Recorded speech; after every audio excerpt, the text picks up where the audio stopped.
Lo otro también que nos disculpa un poquito, o sea, tenemos este proceso de transición que tiene la Universidad de Panamá dentro de lo que es el rector actual, el doctor Gustavo de Paredes, y el nuevo rector que tenemos, que ha ganado el doctor Flores.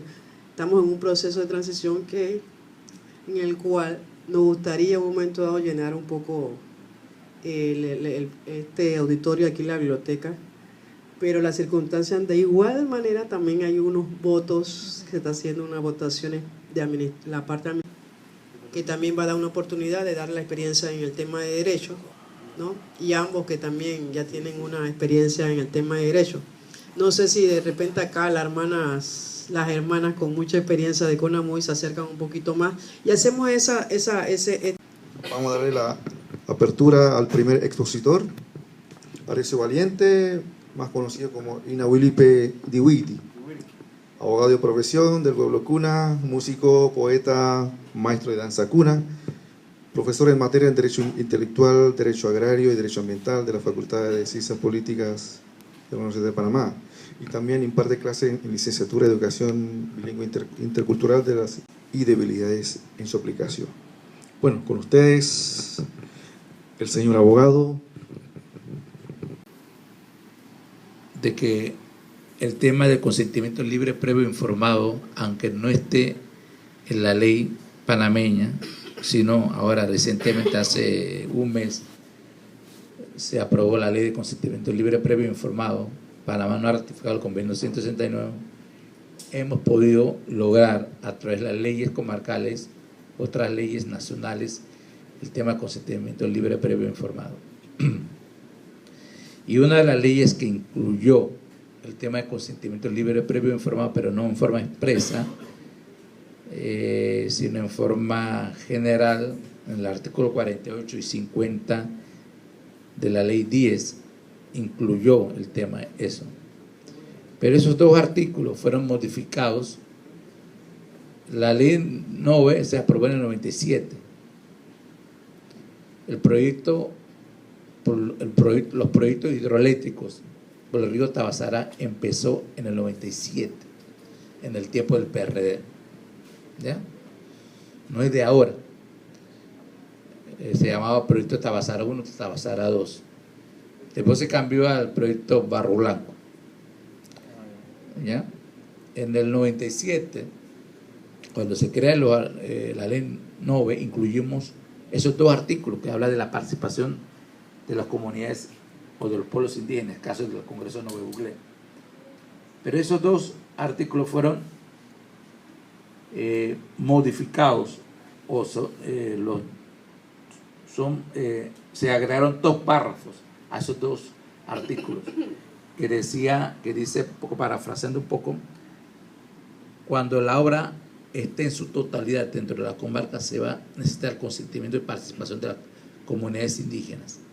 porque en el artículo original no dice eso, sino cualquier proyecto que afecte independientemente 1%, un granito de arena de la comarca Nove, tiene que tener consentimiento o participación en el documento original.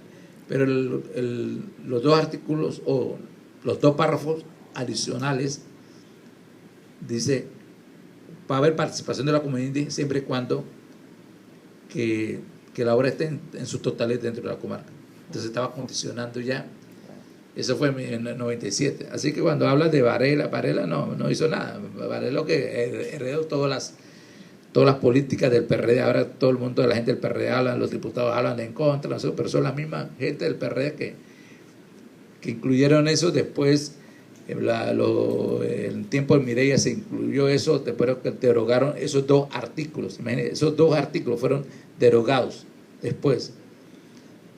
Y después derogaron los artículos de la Ley General de Ambiente que habla de la participación de los pueblos indígenas. Eso fue para condicionar el proyecto hidroeléctrico. Imagínense que a pesar que no tenemos ratificado el convenio 169, habíamos logrado grandes avances con la ley 10. Para mí la mejor ley comarcal es la ley 10. La peor ley comarcal es la ley de los cunas de Cunayala. A pesar de todo eso, tiene más autonomía, más experiencia autonómica. La de Cunayala es la peor ley, naciendo legalmente, pero mejor ley comarcal es la de los Nove. Otra cosa, la Carta Orgánica que nunca fue aprobada en un Congreso General, porque esa Carta Orgánica, por eso esa es la dificultad de la Carta Orgánica. Después fue modificado, después el fallo anuló el decreto que modifica todo eso. Ese otro tema que podemos seguir. El Ecuador tiene el 7% de población indígena, el 7.2% de población afroecuatoriana, el 7.4% de población montubia, el 71.9% son mestizos y el 6.1% se consideran blancos, de acuerdo al Censo de Población y Vivienda del 2001. ¿No? Pero yendo un poquito más atrás, en 1990 emergió ahí un movimiento indígena, y este movimiento indígena se hizo el primer levantamiento entre mayo y junio de 1990, al cual se le denominó el levantamiento del Inti Raymi, porque justamente en junio, en donde se hizo, el 11 de junio, donde indígenas ejercerán funciones de justicia aplicando normas y procedimientos propios. La Constitución del 2008 establece que las autoridades de las comunidades, pueblos y nacionalidades indígenas ejercerán funciones jurisdiccionales con base a sus tradiciones ancestrales y su derecho propio. Aquí hay dos connotaciones distintas de entidades jurisdiccionales dentro de su ámbito territorial para administrar justicia respecto a temas o conflictos internos. De igual manera, se reconoce aquí también en la del 2008 la existencia del derecho consuetudinario, o sea, el uso de sus propias normas. Si bien es cierto, los pueblos indígenas no tenemos escrito, ¿no es cierto?, las leyes, sino que lo vamos aplicando de manera verbal a veces, ¿no es cierto?, o de manera consuetudinaria. Porque en el caso, como les dije, cada una de las nacionalidades tienen sus propias formas de aplicación de justicia indígena, o sea, sus propias formas de sancionar un determinado delito, ¿verdad? Y que tienen una legislación originaria, merecen estos grupos merecen respeto, estos grupos merecen que se preserven sus patrones culturales, sus rasgos, lo que en la actualidad no lo estamos haciendo. Entonces vemos pues que hay un trastocamiento de valores étnicos cuando no se le atiende. La palabra es atender.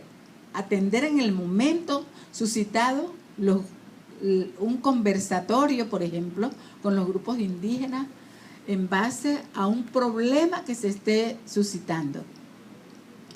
Existen leyes de demarcación territorial, existen las comarcas, y dentro de esa delimitación existen... Bueno, hoy voy a hacer un resumen, vamos a caminar un poquito sobre la educación bilingüe intercultural, específicamente en la comarca Cunayala, ¿no? Cómo se ha desarrollado a partir de, digamos, históricamente hasta el sol de hoy, ¿no? Bien, habíamos pensado un poco también, claro, con mi especialidad en matemática, pero más bien voy a generalizar un poco, ¿no? ¿Quién empieza? Bueno, un poquito nada más para ver el contexto de nosotros, ¿no? ¿Cuántos somos acá? Bueno, aquí está un poquito el mapa, con APIP, la organización. El tema principal era cómo comenzar a rescatar y valorar la cultura de nosotros, que poco a poco se iba perdiendo a través, se ha utilizado a través de educación como medio para rescatar. Sí.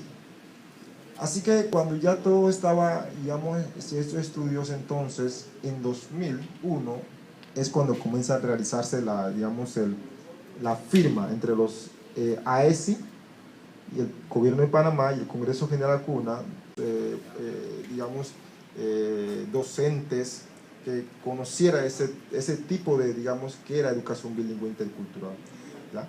Porque una didáctica es distinta, ¿no? Claro, obviamente llevar lo que uno aprende para enseñar una cultura o algo, un conocimiento, sistematizar también es un campo grande, ¿no?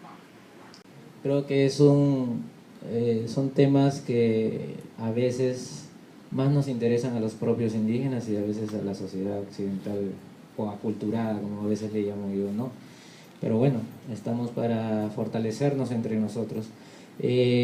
La temática que yo voy a hablar es en realidad una temática bastante delicada, porque estamos hablando, como vemos en el título, sobre la espiritualidad indígena.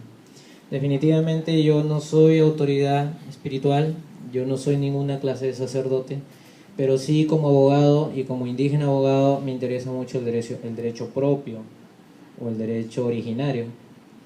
En este caso me enfoco ahora en compartir la experiencia del derecho propio andino, porque en este último semestre he sido invitado por la nación Huanca, que es una nación originaria ancestral del Perú, y ellos están en una lucha que quiero compartir más o menos de qué manera yo les estoy contribuyendo a ellos. Entonces, por favor, si podemos... bueno, podemos seguir a la que sigue. Sí. Bien, vamos rápidamente a compartir de repente con unas 2 o 3 experiencias por el tiempo, pero antes de eso quiero compartir la experiencia propia, ¿no? Quien habla definitivamente ha estudiado toda la escuela primaria y secundaria, ¿no? En colegio católico. Los 13 años y 2 años por cuestiones de cambio de escuela estudié en colegio adventista. Entonces, antes de introducir a la temática, lo que quiero decir es que conozco bien a la religión católica, la respeto, y también tuve la suerte de conocer a la religión adventista, a la cual también la respeto. Pero ya en mi proceso de descubrir o retornar a mis ancestros, me reencontré con la espiritualidad del pueblo andino, ¿no? La espiritualidad andina, y la estudié, la conocí, y es la que actualmente yo sigo y respeto, y también la comparto. Entonces, por ejemplo, una experiencia en Guatemala podría explicar. Yo no sé, algunos países consideran los sitios sagrados, ¿no?, como espacios culturales. Entonces, generalmente los ministerios de cultura son los que van a brindar resoluciones ministeriales, etcétera, para proteger esta clase de espacios, ¿no? pero es solamente debería de abordar una institución del gobierno como un Ministerio de Cultura, ¿no? Un sitio sagrado como Tikal, sería la pregunta. Cuando yo estuve allá, tuve la suerte de ir y invitado, y las autoridades ancestrales, ¿no? Maya, son aquellas personas que tienen de alguna manera un derecho de poder accesar a sitios especiales para justamente preservar y difundir su culto, para poder hacer sus ceremonias, ¿no? Eso no existe en el Perú, por eso quería compartir esa experiencia. Otra experiencia, por ejemplo, con las creencias, ¿no? Entonces, esa ideología de las creencias son las que van a fortalecer a determinados grupos, sean hindúes, budistas, evangelistas, mormones, etcétera, a que puedan ellos sustentar y difundir su creencia desde el origen, ¿no? Y por ende quiénes son sus dioses. Otra, dentro del contexto de Perú, definitivamente las políticas públicas en educación también son una barrera de abordar y de cuidar, porque no sé cómo estará acá la situación, pero en Perú, por ejemplo, dentro de la currícula, ya que el profesor estaba ahí explicando, dentro de la currícula que en las escuelas se dicta religión, 1 hora a la semana, pero es religión cristiana, ¿no? Católica.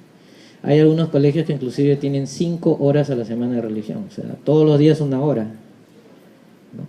Entonces, en contextos de comunidades, en la región andina en todo caso, en la región amazónica, pues esto estaría atentando en todo caso, ¿no? a la sensibilidad o a la libertad de creencias, ¿no? Y pues existe un extremismo religioso, ¿no?